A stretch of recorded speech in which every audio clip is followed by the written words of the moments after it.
The conference room door clicks shut behind me. My father doesn't look up from the papers spread in front of him. My mother won't meet my eyes, studying her hands like they're suddenly the most interesting thing in the world. And my chair, the one I've sat in for 12 years at these Monday morning meetings, has been moved. Not pushed back or slid to the side. Removed completely. I stand there holding my folder, watching my younger brother slide into my seat like it's always been his. He adjusts the chair height and spreads out his notes with the confidence of someone who belongs. Then my father clears his throat, still not looking at me, and says, "Judith, we've decided it's best if you step away from the business for now." For a second, I honestly think he's joking. My father has never been funny, but maybe this is some weird test or prank that will make sense in a moment. Then the company lawyer, someone I've never seen before, not our usual attorney who handled everything for the past decade, slides a document across the polished table. But he doesn't slide it toward me. He slides it toward my brother. My brother picks it up, scans it quickly, and nods like he's been expecting this. That's when my mother finally speaks, her voice soft and apologetic. "You'll still be family, Judith. Just not part of ownership anymore." My fingers go numb around the folder I'm holding. The words don't make sense at first, like she's speaking a language I almost understand but can't quite translate. Not part of ownership anymore. I've been with Reynolds Manufacturing since I was 26 years old. I'm 38 now. 12 years of early mornings and late nights, of fixing problems no one else wanted to touch, of keeping this company alive when it was barely breathing. And now I'm being told I'm no longer an owner, just family. As if those are two separate things. As if I can be one without the other. The room feels smaller suddenly, the walls pressing in. My name is Judith Reynolds. I helped build this mid-sized manufacturing company from a struggling operation that could barely make payroll into a respected employer with over 200 workers. I wasn't the loudest voice in strategy meetings or the one who gave inspiring speeches at company events. But I was the one who showed up every single day, who understood how the production floor actually worked, who knew every supplier by name and every contract by heart. And this is how my own parents tried to freeze me out of the family business, without realizing the agreement they signed years ago would force the most explosive emergency meeting of their lives.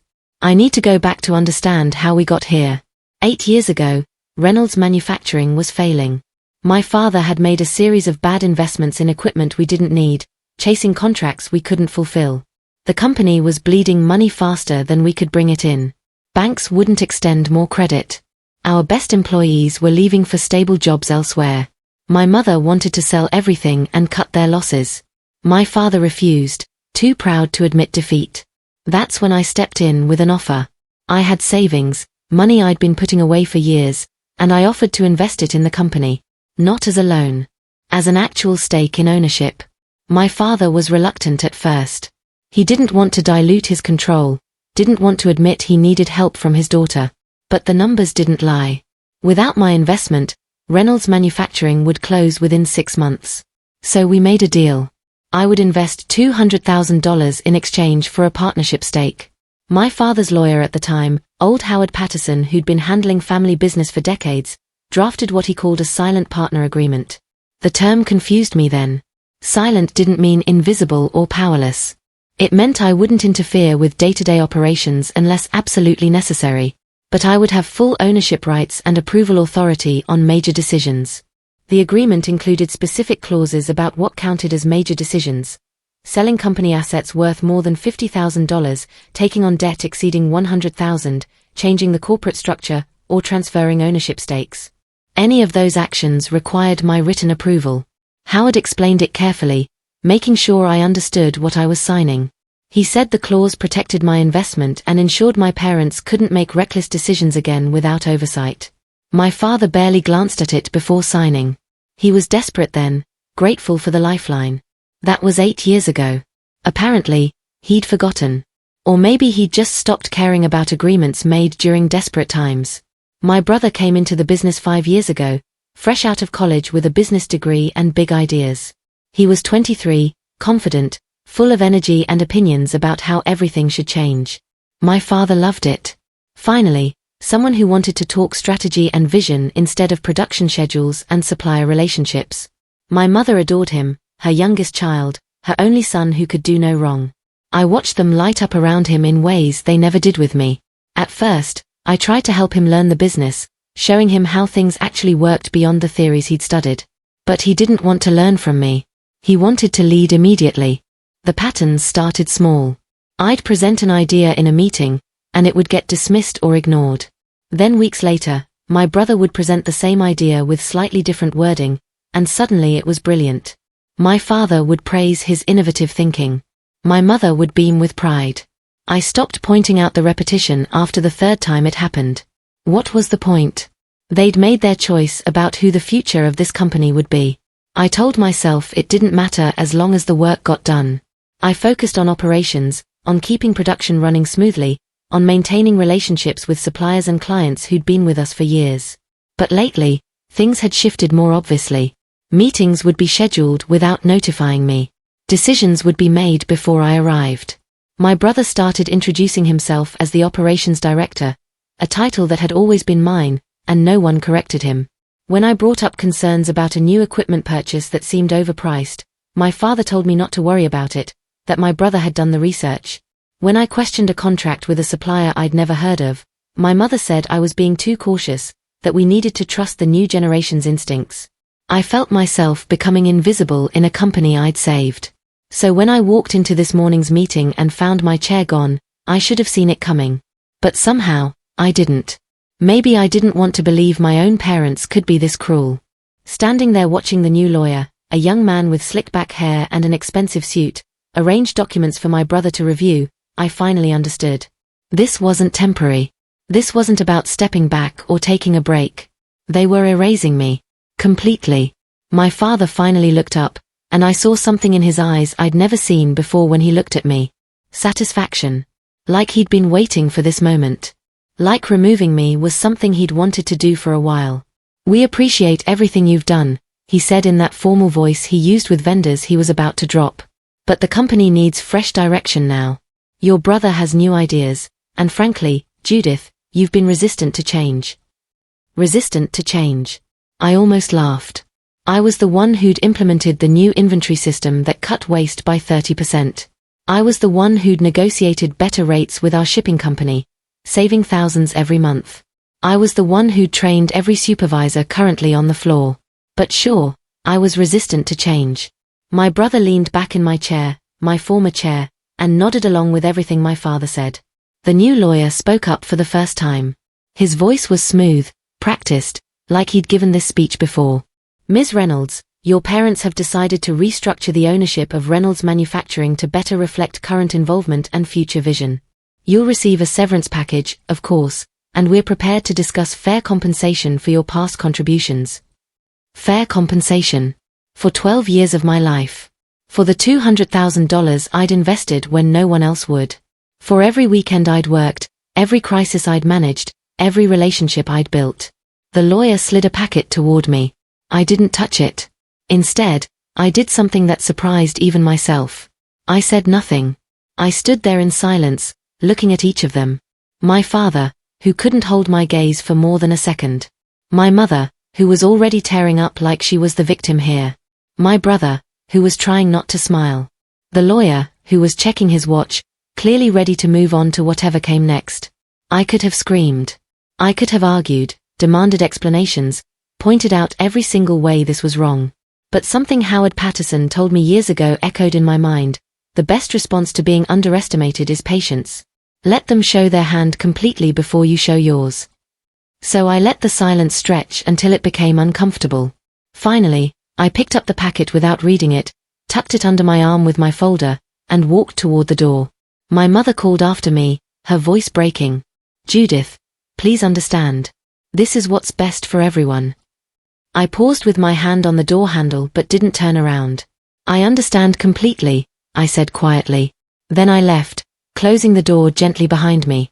I walked past my office, past the production floor where workers were starting their shifts, past the reception area where Annie had worked for 15 years. She looked up, started to say good morning, then saw my face and went quiet. I nodded to her and kept walking until I reached my car in the parking lot. I sat there for a long time, hands shaking, breath coming too fast. The betrayal hurt worse than any professional setback I'd ever experienced. This wasn't about business. This was personal. This was my own parents deciding my brother was worth more than me, that his potential mattered more than my proven track record. But underneath the hurt, something else was growing. Not anger exactly. Clarity. I pulled out the packet the lawyer had given me and started reading. It was a buyout offer. They were offering me $150,000 for my ownership stake. Less than I'd originally invested, not accounting for 8 years of growth or inflation. They were trying to cheat me even as they pushed me out. That's when I reached into my folder and pulled out the copy of the silent partner agreement I'd made years ago. I kept important documents organized, always had. It was one of the things that made me good at my job. I read through the agreement carefully, line by line, even though I'd read it dozens of times before. The clause I was looking for was in Section 7, no major changes to corporate structure, ownership distribution, or executive leadership may be enacted without written consent of all partners. Any attempt to circumvent this requirement triggers an automatic review by the full board of advisors and requires an emergency partnership meeting within 10 business days. I read it 3 times to make sure I understood. They couldn't just remove me. They couldn't restructure ownership without my signature. And by attempting to do so, they'd accidentally triggered a clause that would force everything into the open. I pulled out my phone and called Howard Patterson. He'd retired from active practice 2 years ago, but he still consulted on complex cases. He answered on the 3rd ring. Judith Reynolds. Haven't heard from you in a while. What's wrong? I told him everything. He listened without interrupting, then was quiet for a moment. When he spoke again, his voice was hard. They actually tried this? After signing that agreement? They forgot, I said. Or they thought I wouldn't use it. Howard exhaled slowly. That clause is ironclad. I wrote it specifically to prevent this exact situation. Your father pushed back on it at the time, said it gave you too much power. I told him that was the point. He was desperate enough to agree. He paused. What do you want to do, Judith? I looked at the building I'd spent 12 years working in, at the parking lot full of cars belonging to people whose jobs I'd helped protect. I want to invoke the clause. I want the emergency meeting. And I want every board advisor in that room to know exactly what my parents tried to do. Howard's voice brightened slightly. I'll start making calls. You have 10 business days, but I recommend we move faster. Don't give them time to prepare.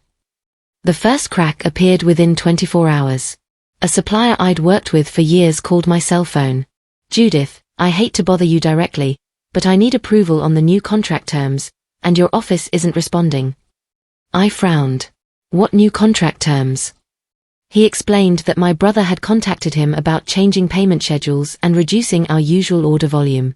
Both required contract modifications. I sent the updated agreement to your office 3 days ago for signature, but I haven't heard back. We need approval by Friday or the old terms expire. I kept my voice neutral. Send me a copy directly. I'll review it. Within the next 2 days, 4 more suppliers contacted me with similar issues. Approvals were stalled. Signatures were missing. My brother had made promises and initiated changes, but without my written consent, nothing could be finalized. The production schedule started showing gaps. Orders couldn't be placed. Payments couldn't be processed. Not because anything was broken, but because the legal structure of the company required my approval on decisions my brother was making without consulting me. I didn't approve anything. I didn't deny anything either. I simply didn't respond, letting the silence do what arguments couldn't. The company started grinding to a slow halt. By the end of the week, the new lawyer called me. His smooth confidence was gone, replaced by something that sounded like panic. Ms. Reynolds, we need to discuss some procedural matters. It's come to our attention that certain approvals require additional signatures, and we'd like to schedule a meeting to clarify the process. I let him finish his careful speech. Then I said, I'm aware of what approvals are needed. I'm also aware that I was removed from ownership without proper procedure. Until that situation is resolved through the emergency partnership meeting, I won't be signing anything. Silence on his end. Then, quietly, I wasn't informed about a silent partner agreement. Apparently not, I replied and hung up. My mother called that evening. Her voice was different from the apologetic tone in the conference room. Now she sounded frustrated, almost angry. Judith, you're being unreasonable. We're trying to move forward, and you're blocking everything out of spite. I stayed calm. I'm not blocking anything. I'm following the legal agreement we all signed. The one that requires my consent for major decisions. She made an exasperated sound. This is exactly why we needed to make a change. You're too rigid, too controlling. Your brother wants to grow the company, and you keep holding us back. Too controlling. That was a new one. I'd like to discuss this at the emergency partnership meeting, I said. I'll see you then. She started to argue, but I ended the call. The emergency meeting was scheduled for Thursday afternoon, exactly 9 business days after I invoked the clause. Howard had arranged for all 3 board advisors to attend, our accountant, our insurance broker, and a business consultant who'd helped us navigate growth 5 years ago. My parents arrived with the new lawyer. My brother came in wearing a suit I'd never seen before, trying to look like the executive he thought he was. I arrived with Howard and copies of every document we needed. The advisors looked grim. They'd been briefed on the situation, and none of them were happy about being pulled into a family dispute. But the agreement was clear. This meeting had to happen. Howard opened the meeting by reading the relevant sections of the silent partner agreement. My father interrupted twice, trying to dismiss it as outdated or no longer applicable. Howard shut him down both times with legal precedent and contract law. Then I spoke, calmly laying out the timeline. My initial investment, the terms we'd agreed to, my 12 years of work, and the attempted removal without my consent. I presented documentation of every stalled approval, every supplier waiting for signatures, every decision my brother had tried to make without authority. The advisors asked questions my parents couldn't answer. Why wasn't this disclosed? Why was proper procedure ignored? Who authorized the structural change without full partnership consent? My brother's confidence cracked when he realized he'd never actually had the authority to make the promises he'd been making. The new lawyer looked like he wanted to disappear. My father tried to backpedal, offering to revisit my role. But Howard pointed out that the attempt itself had violated the agreement. The board advisors conferred privately, then delivered their decision. Oversight would be imposed, all decisions would require full partnership approval going forward, and the attempted removal was void. I was given a choice, full reinstatement with conditions, or an exit on my terms with fair valuation. I looked at my parents, at the people who'd raised me but never truly valued me, and I made my choice. I negotiated independence. A fair buyout that reflected actual company value, consulting rights for 2 years, and most importantly, my dignity intact. I didn't need to stay in a place where I'd always be fighting for respect I'd already earned. Sometimes the greatest victory isn't being let back in. It's realizing you never needed their approval to begin with.